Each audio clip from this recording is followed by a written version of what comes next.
척척 박사, 서머신 모. 나는 맥스 켈라다라는 사람과 일면식도 없었지만 그자가 참으로 못마땅했다. 전쟁이 막 끝나고 외양선들이 승객을 가득 태운 채 대양을 오가던 때였다. 선씨를 구하는 것이 하늘의 별 따기라 여행사에서 정해주는 대로 군말 없이 받아들여야 하는 상황이었다. 혼자서는 선실은 꿈도 꿀 수 없었기에 나는 승객이 단 둘뿐인 선실을 배정받고 그저 고맙게만 여겼다. 하지만 동승자의 이름을 듣는 순간 가슴이 턱 막혔다. 꽉 닫힌 현창과 철저히 차단된 방공기를 예고하는 이름이었기 때문이다. 누군가와 14일 동안이나 한 선실을 나누어 써야 한다는 것만으로도 충분히 힘든 일이었지만 설명했습니다. 나는 샌프란시스코에서 요코하마로 갈 예정이었다. 같은 선실을 쓰는 승객의 이름이 스미스나 브라운만 되었어도 그렇게 마음이 무겁지는 않았을 것이다. 선실에 올라보니 켈라다시의 짐들이 이미 아래층 침대를 점령한 상태였다. 참으로 꼴사나운 광경이었다. 라벨이 덕지덕지 붙은 여행 가방들 하며 옷 트렁크는 어마어마하게 컸다. 세면 도구 꾸러미는 벌써 풀었는지 세면 대위에 향수와 샴푸, 머리기름이 보였는데 값비싼 무슈 코티 제품을 쓰는 모양이었다. 켈라다시의 머리빗은 금빛 머리 글자를 새긴 흑단빗으로 머리를 빗는 용도치고 지나치게 좋아 보였다.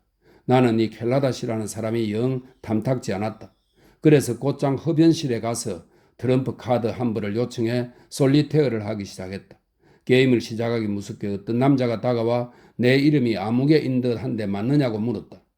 나는 켈라다입니다. 그가 덧붙였다. 그러고는 방긋 웃으며 반짝반짝 윤이 나는 치열을 드러내고는 자리에 앉았다. 아, 네. 선실을 같이 쓰게 되었군요.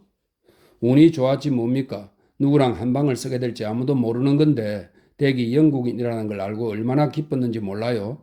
나는 우리 영국인들이 타국에 있을 때 서로 뭉쳐야 한다는 생각에 전적으로 동의하는 사람입니다. 무슨 말인지 잘 아실 거예요? 나는 눈을 깜빡거렸다. 영국인이세요? 내가 물었다. 대답치고는 요령이 부족한 말이었다. 그럼요. 설마 나를 미국인으로 보신 겁니까? 난 뼛속까지 영국인입니다. 그게 나예요. 그것을 증명하려는 듯 켈라다시는 주머니에서 여권을 꺼내더니 내 코 밑에 그것을 경쾌하게 흔들어댔다. 조지 왕의 신민 중에는 별난 인사들이 많다.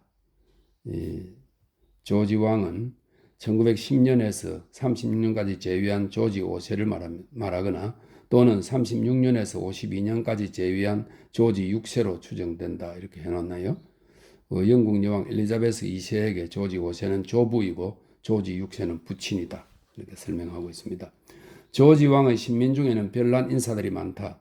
켈라다시는 작은 키에 다부진 몸, 깨끗이 면도한 얼굴과 짙은색 피부, 살집 있는 매부리코, 아주 크고 반짝반짝하고 촉촉한 눈의 소유자였다. 길고 검은 머리는 윤기가 잘잘 흐르고 곱슬거렸다. 그리고 영국인답지 않게 말을 줄줄 쏟아내고 풍부한 제스처를 구사했다.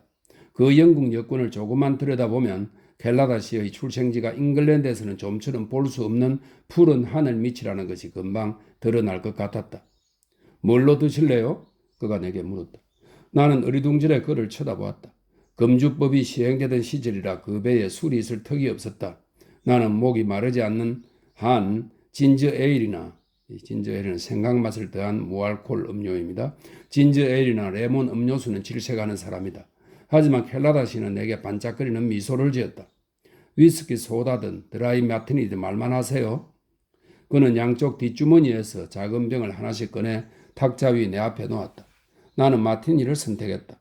그는 성문을 불러 큰 잔에 채운 얼음과 유리잔을 2개 가져다 달라고 말했다. 칵테일 맛이 참 좋군요. 내가 말했다. 이것 말고도 많아요. 이 배에 친구분들이 있거든 세상에 술이란 술은 모조리 챙겨온 사람이 있더라고 전해주시오. 켈라다시는 말이 많았다. 뉴욕이니 샌프란시스코니 떠들어댔다. 연극, 영화, 정치를 논했다. 그는 애국심이 강했다. 영국 국기는 걸어놓으면 웅장한 분위기를 자아내지만 알렉산드리아나 베이루트에서 온 신사가 흔들면 내 눈에는 그 위험이 아무래도 조금은 퇴색해 보인다. 켈라다시는 친근했다. 거드름을 떨 생각은 없지만 나를 생판 모르는 사람들은 내 이름에 C자를 잊지 않고 붙이는 경향이 있는데 켈라다시는 내가 긴장을 풀었다고 생각했는지 그런 예의를 차리지 않았다. 나는 켈라다시가 마음에 들지 않았다. 그가 자리에 앉을 때 트럼프 카드를 옆으로 밀어두었는데 초민의 대화가 너무 길다는 생각이 들어 하던 게임을 마저하기 시작했다. 4위에 3이죠. 켈라다 아가씨가 말했다. 솔리테어를 하는데 방금 뒤집은 카드를 어디에 놓을지 생각할 틈도 없이 누군가의 훈수를 듣는 것만큼 부하가 치미는 일도 없다. 나온다 그가 소리쳤다. 잭 위에 10. 나는 속을 부글부글 끓이면서 게임을 맞았다. 그가 카드를 차지했다. 카드 마술을 좋아하시오? 아니요, 카드 마술은 질색이에요. 내가 대꾸했다. 그는 내게 3가지를 보여주었다. 나는 그만 식당으로 내려가서 자리를 잡아야겠다고 말했다. 오, 걱정 말아요. 그가 말했다. 덱의 자리는 내가 벌써 잡아두었어요. 같은 방을 쓰는 처지인데 한 테이블에 앉는 게 좋을 것 같았어요. 나는 켈라다 씨가 싫었다. 그는 나와 선실을 같이 쓰고 하루 3끼마저 같은 테이블에서 먹는 것도 모자라 내가 가판을 산책할 때도 끼어들었다. 그를 무시해봤지만 소용없었다. 그는 환영받지 못한다는 생각은 아예 하지 않았다. 그가 상대를 반기는 만큼 상대도 그를 반겨줄 것으로 확신했다. 집이라면 그자를 계단 아래로 걷어차버리고 문을 쾅 닫는 것으로 댁은 불청객이요 하는 뜻을 분명히 전달할 수 있으려만 그는 부침성이 좋아 사흘 만에 배에 누구누구가 탔는지 모두 알아냈다. 그가 안 하는 일이 없었다. 도박판을 열고 경매를 진행하고 스포츠 내기 상금을 걸고 쇠고리 던지기 놀이와 골프 내기를 벌이고 콘서트를 주관하고 가장 무도회를 열었다. 그는 어디에나 있었고 언제나 있었다. 배 안에서 가장 미움을 받는 남자였다. 우리는 그를 척척박사라고 불렀다. 심지어 그의 면전에서도 그렇게 불렀다. 그는 그것을 칭찬으로 받아들였다. 하지만 식사 시간만큼 그가 밉살스러울 때도 없었다. 그는 1시간은 좋게 우리를 쥐고 흔들었다. 방방 뜨고 나대고 주절거리고 주장을 펼쳤다. 그보다 더 많이 아는 사람은 세상에 없었다. 그의 잘난 허영심을 모욕하려면 그의 의견에 반대만 하면 됐다. 그는 아무리 사소한 주제라도 상대가 자기처럼 생각할 때까지 화제를 바꾸지 않았다. 자기가 틀릴 수 있다는 생각은 아예 하지 않았다. 무을 아는 사람은 자기뿐이었다. 우리는 의사 양반의 테이블에서 식사를 했다. 의사 양반은 게으르고 나는 본디 냉담하고 무관심한 인사이므로 만약 램지라는 남자가 한자리에 있지 않았다면 이번에도 켈라다 씨가 자기 식대로 이야기를 끌고 갔을 것이다. 램지는 켈라다 씨 못지않게 자기 주장이 강했고 이 레반트 사람의 독선에, 이 레반트라고 하는 것은 아라비아 북부와 특히 남부를 포함한 동부 지중해 연안 지방을 말합니다. 이 레반트 사람의 독선에 불같이 화를 냈다. 그들의 경로는 끝날 줄을 몰랐다.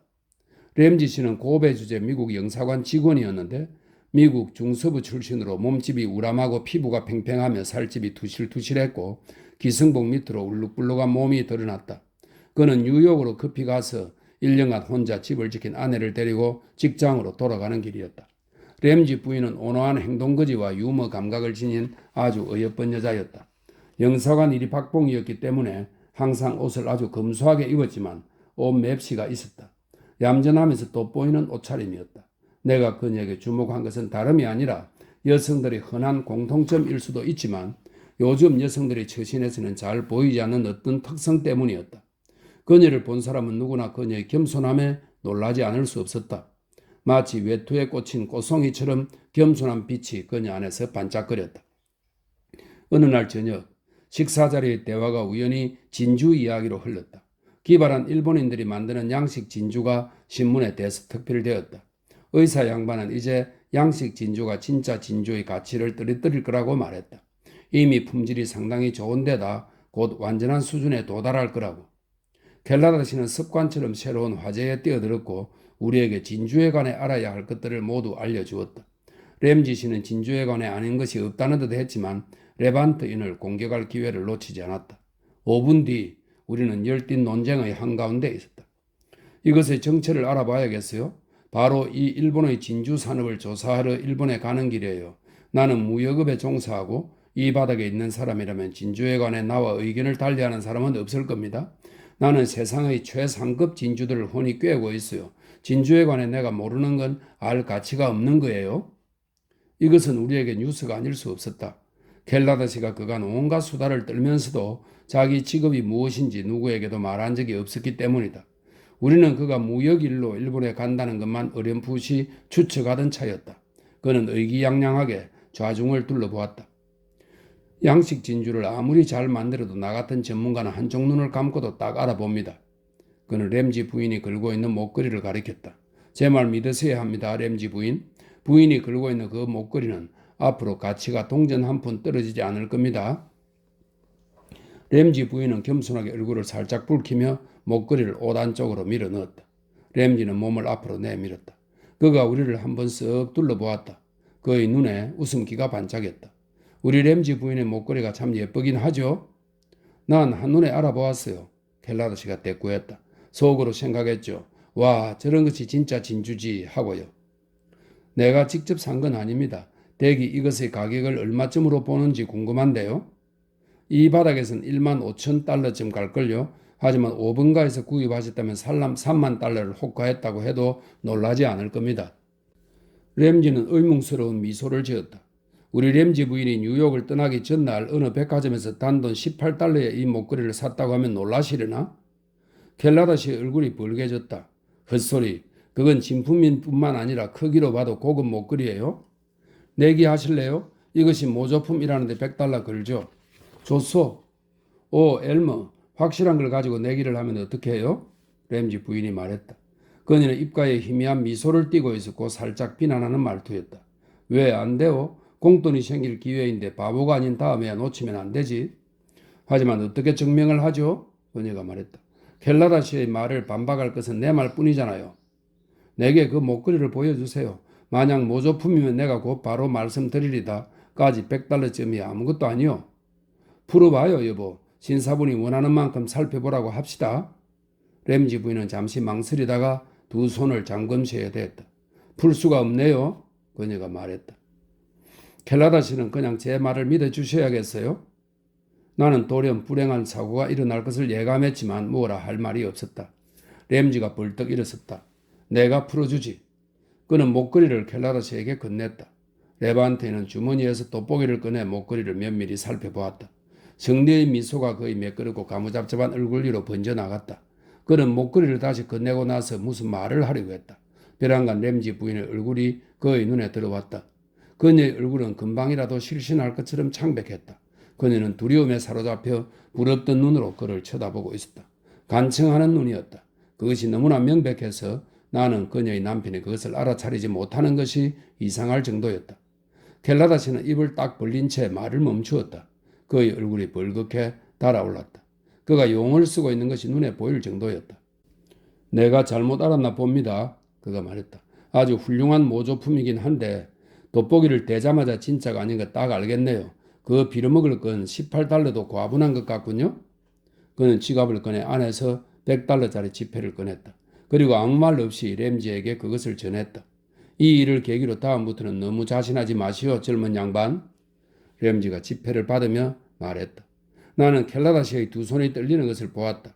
이야기가 원래 그렇듯 이 이야기도 배 전체로 퍼져나갔고 그날 저녁 그는 적잖은 농담을 참고 견뎌야 했다. 척척 박사가 한 방 먹었다는 통쾌한 농담이었다. 하지만 램지 부인은 머리가 아프다면서 자기 방으로 물러갔다.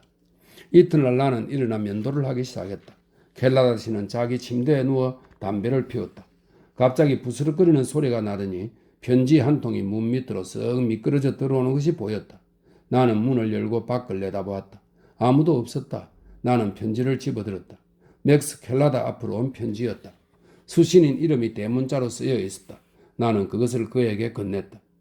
누가 보낸 거지? 그는 편지를 뜯었다. 오! 그는 봉투에서 편지가 아니라 100달러짜리 지폐를 꺼냈다.